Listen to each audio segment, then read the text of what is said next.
Hello and welcome to another video on Microsoft Fabric, and in today's video we are going to discuss recently released data pipeline activity, which is Semantic Model Refresh. Let me take you through the notes of that. Data Factory Spotlight Semantic Model Refresh Activity. So this is the activity which has been recently released and we are going to discuss it today. So as you know, in the Data Factory we have data pipelines and data flow gen 2. We can also use data pipeline for the orchestration, means we can call all other activities inside the data pipeline, which include data flow gen 2, notebooks, procedures, data copy activities, and quite a few other activities are available which we can call in data pipelines and make sure our data integration or data collection is getting completed because of that. Now, what happens in case of Microsoft Fabric? We have learned that, all the Microsoft Fabric, we can create a semantic model, either a default or a custom semantic model, and that model always provides us a data which is available in data warehouse or data lake. But there is something known as semantic model refresh. Now, this semantic model refresh is something which shows you the latest data. In the backend, the data parquet files manages versions, and every time the dataset get refreshed, it started pointing to the latest versions of the file. And that is why we need data set refresh, so that we can always look at the latest copy of the data. Now, semantic model refresh activity has been provided very recently. Previously, we had an option in the settings, which I'm going to show you, which keep it up to date. But now we can switch off that option and still keep on the data up to date using the semantic model refresh activity.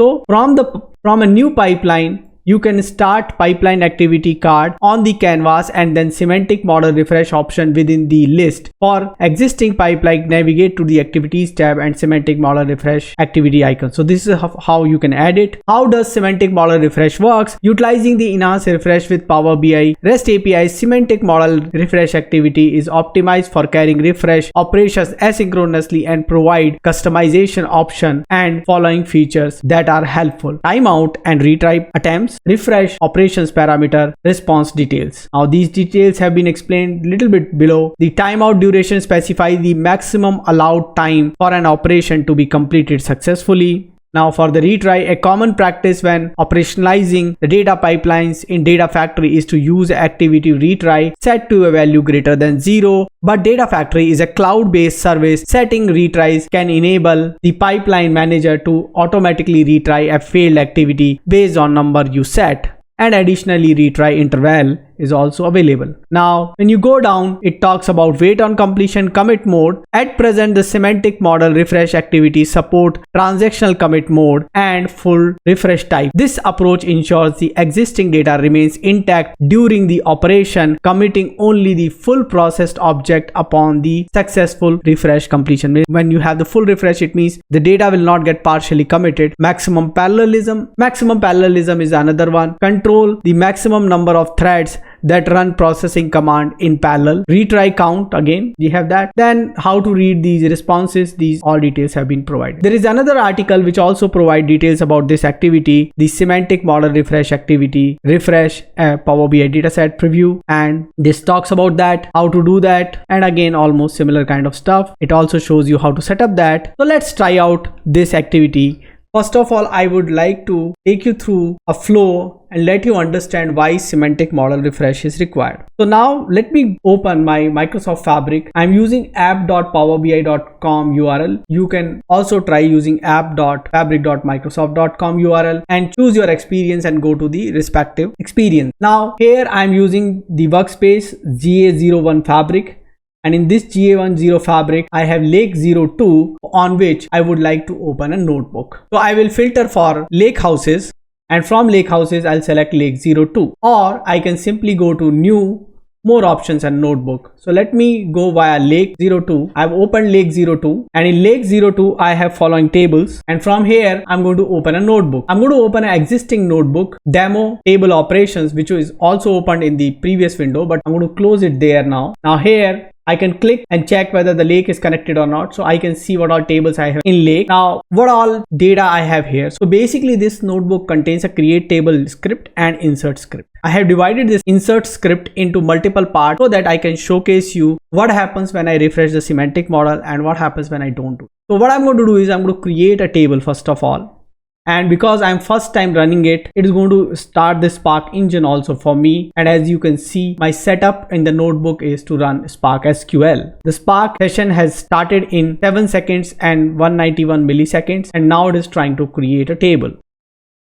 The table has been created successfully, and I would also like to insert some data into this table. So I'm going to insert the 5 rows into this table. 5 rows are inserted successfully. Now let me go to the first tab and open Lake 02 again. Again, the workspace was already opened. I have kept few tabs so that we can switch between these tabs to do various activities. As you can see, I have a test table now and it's loading its preview. As you can see, the test table has 5 rows, but I would like to go ahead and show you same thing using SQL endpoint, and also would like to add a semantic model using that. Not showing the table as of now. Let me refresh and it is showing right now. I can right click and say select top 100 rows and it will show me 5 rows. Now I can go to the model tab below, and inside the model tab I'll go to reporting. And in the reporting, I have an option for new semantic model, or what we call as new custom semantic model. I'll click on that and create a new custom semantic model. I'm going to call it as refresh SM02. The refresh semantic model which I want to create, I would only like to have one table test, only one table test. And I clicked on create so that the model get created.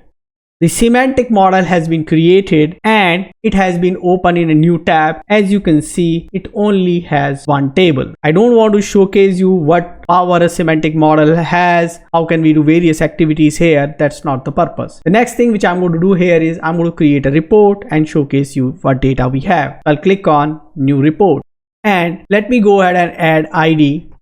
Let me move it on axis and then convert it into a table.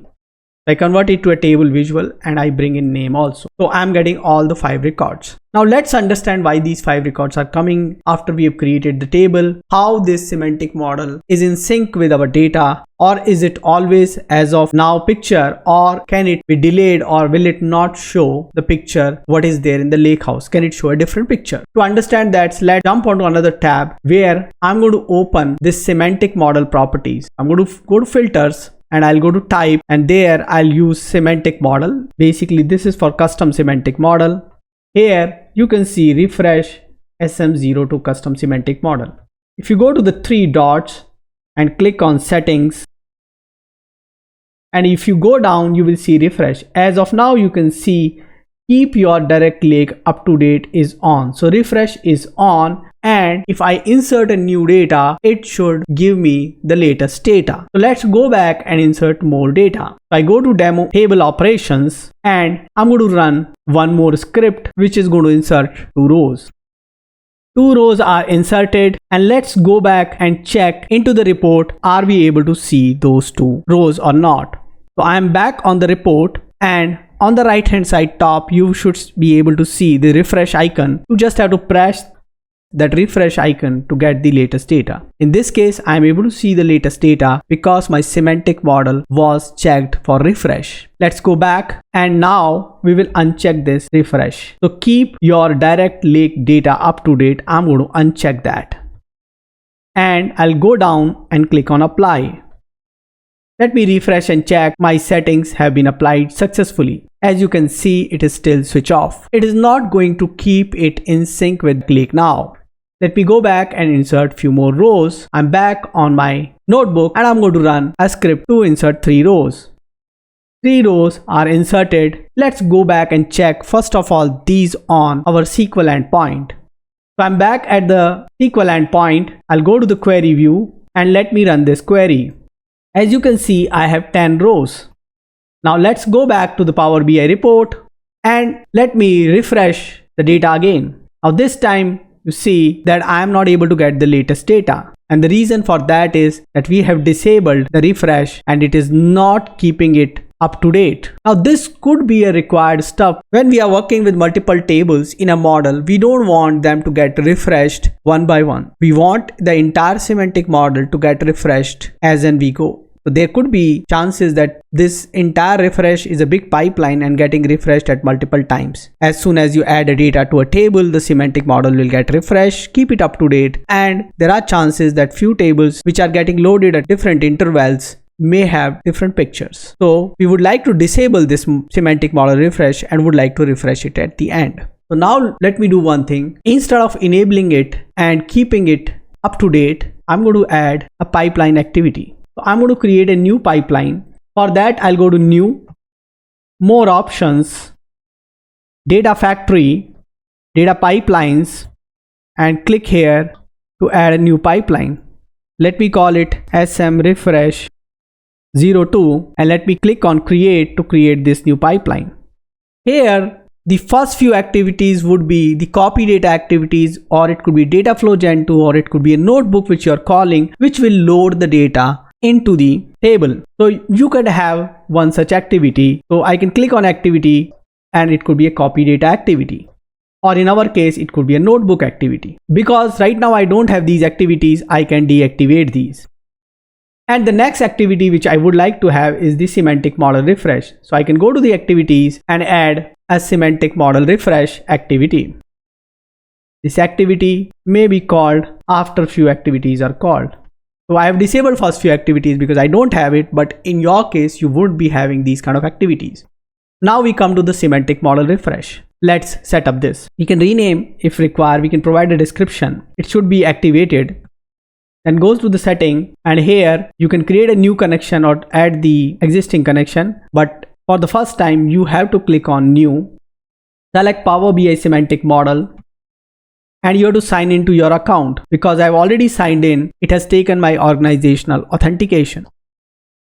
Now you can select the workspace. In my case, I'm going to select 01 GA Fabric and the semantic model, the 02 semantic model, refresh SM02 semantic model. I'm going to select. In the advanced, I don't want to change anything as of now. I can save this. So everything which I need has been set up. Now I would like to run this semantic model. But before that, let's refresh the Power BI report once more and confirm that we are not seeing 10 rows. We are still seeing the 7 rows. Now let's run this activity. Validate and run. It has started running and it is showing in progress. In your case, these activities will run, they will show a time, and then these activities will run. The activity is in progress.